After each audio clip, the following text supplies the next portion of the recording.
Kain tayo guys. Itong aking ulam. Maganda yung nangangapit bahay. May Wow. libre ka ng ulam. Bigay ng aking kapitbahay. Isda pala to. Kala ko gulay lang.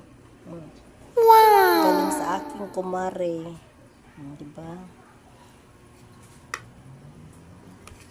May ulam na.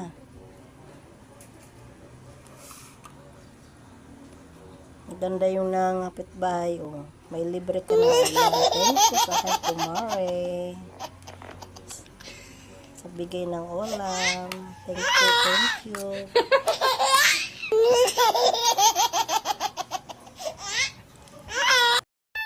Thank you, Lord, sa walang sawang pagsama sa akin sa bawat pagsubok ng aking buhay. Sa gitna ng paghihirap at pangamba, hindi mo ako iniwan. Salamat sa iyong gabay na nagbigay sa akin ng lakas upang magpatuloy.